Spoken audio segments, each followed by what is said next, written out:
What if I told you Bitcoin just got superpowers?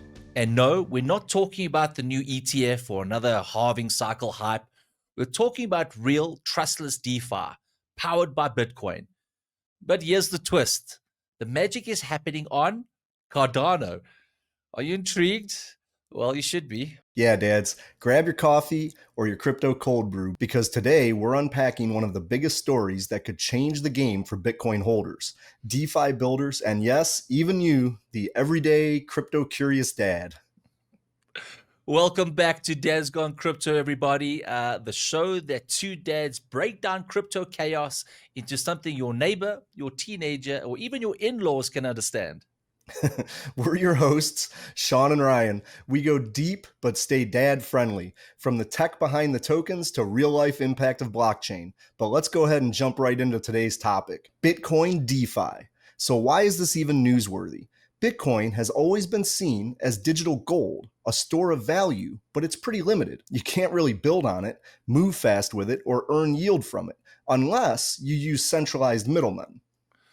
Exactly, Ryan. And that completely violates what Bitcoin is supposed to stand for: decentralization, peer to peer finance, and sovereignty of your own wealth. But now, thanks to a protocol called BitVMX and the Taproot upgrade, Bitcoin can finally dip its toes, or should we say its whole wallet, into the DeFi world. Now, this is absolutely huge. And the craziest part, it's not happening on Bitcoin directly. It's happening through Cardano. So let's understand some of the roadblocks. Before we get into the solution, let's talk about the pain. Bitcoin is brilliant. It's secure, it's simple, it's decentralized, but it's also stubborn. It doesn't have smart contracts, programmability, or DeFi hooks like Ethereum or Cardano. Yeah, Bitcoin devs have been conservative, and rightly so. Bitcoin needs to be bulletproof. But that's left us with a siloed ecosystem. Billions of dollars worth of Bitcoin are just sitting idle. And wrapped BTC solutions like WBTC are centralized. You give your BTC to someone else, you cross your fingers. That's not DeFi, that's CeFi, centralized finance in disguise. Yeah, absolutely. But BitVMX changes everything. It's like a trustless bridge that lets Bitcoin speak another language without changing its DNA. It uses zero knowledge proof and a clever use of Taproot to verify things off chain, then enforces them on Bitcoin. That means Bitcoin stays secure but gets programmability through other blockchains like Cardano. Yeah, Taproot was a huge unlock. It introduced a way to do more complex logic without bloating the chain, and that was the green light for devs to build new protocols like BitVMX. So the Lace wallet and the gateway, this is where it gets kind of practical. Cardano's Lace wallet is added, well, they basically added a toggle, literally a switch that lets you put your BTC into DeFi mode. You pick how much Bitcoin to allocate, approve the transaction, and bam, your Bitcoin is now accessible in the Cardano DeFi world. Lending, staking, yield, all without giving up custody. And the fees, well, you still pay in BTC. So Bitcoiners don't feel like they're joining Cardano. They're just using it as a tech rail. Yeah, so why don't we run through some real use case examples here. So say you're holding like a half a Bitcoin, right? You toggle DeFi mode. Now you can lend that Bitcoin and earn yield without giving up control. Or maybe you want to borrow some stable coins. You use the BTC as a pristine collateral and borrow USDM, a decentralized stablecoin backed by Bitcoin. NFTs and ordinals? Now you can use them in Cardano-based DeFi apps. Think collateralizing Bitcoin NFTs or trading them seamlessly. So Cardano isn't just helping Bitcoin, it's becoming Bitcoin's partner. It's offering the secure, scalable infrastructure Bitcoin never had. And it's not a one-way street. The smart contracts that run on Cardano can now be ported to run on Bitcoin, thanks to the UPLC to RISC-V compiler. So, dads, this makes Cardano a dev platform for Bitcoin. It's not us versus them anymore, it's collaboration. Absolutely. And if you're a DeFi builder, you now have access to the deepest liquidity pool in crypto. Bitcoin holders. And if you're a Bitcoin holder, you can finally participate in DeFi without compromising on security. That is a win in my book. Yeah, absolutely. The DeFi ecosystem just got a whole lot bigger with a whole lot more users, more protocols, and more resilience. So let's talk about stablecoins and real-world assets. Stablecoins on Bitcoin, they failed in the past because Bitcoin didn't have the tools. Now you can create a BTC-backed stablecoin on Cardano.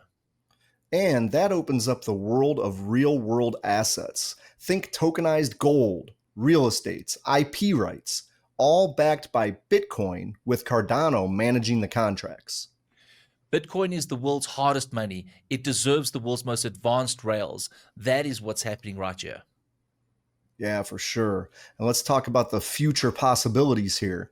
Think about DAOs using Bitcoin, Bitcoin being used to vote, cross-chain liquidity pools that reward in Bitcoin. All of this is coming. Even decentralized identity and payment rails powered by Bitcoin but managed by Cardano smart contracts. Bitcoin can now be more than gold. It can be a digital infrastructure. So we have to ask ourselves, how does this matter long term? Well, Bitcoin's future depends on the use. As block rewards drop, miners will rely on fees. But if no one's using Bitcoin for anything besides HODLing, we've got a problem. Yeah, but Bitcoin DeFi fixes this. It gives Bitcoin a reason to move and generates real economic activity, and that strengthens the whole network. So what's the catch? Well, that's a good question. It's early. BitVMX is in development. The Lace Wallet DeFi toggle is also being refined. There are still lots of risks.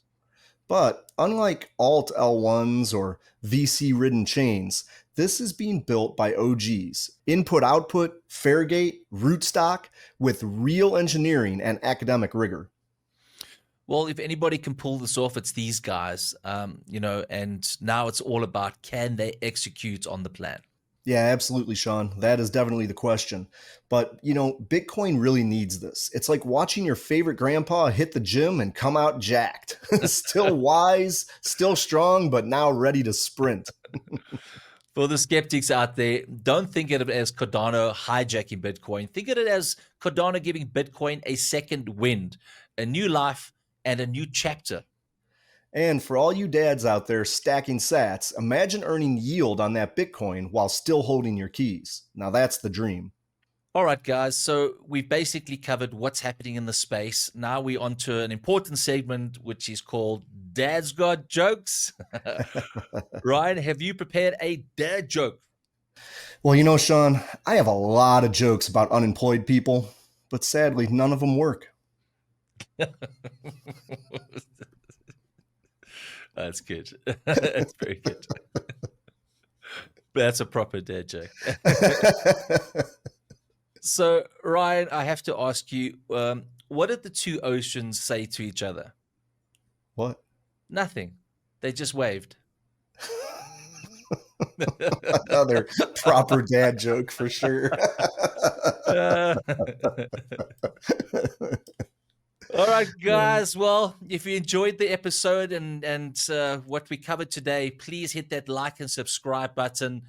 We are pushing quite a bit of new stuff in the behind the scenes, so look forward to some new shows coming up and new episodes that have a little more on the AI stuff and a little more of the trading stuff. That's all coming. But yeah, to keep updated, don't forget to put the bell notification on as well, and we'll see you soon. Yeah, absolutely. Hit that toggle, guys. Go DeFi mode, and let's bring Bitcoin into the future. Catch you guys next time on Dad's Gone Crypto. See you guys. Cheers. Bye. The material and information presented in this recording are for entertainment purposes only. Do not misconstrue what you hear as investment or trading advice.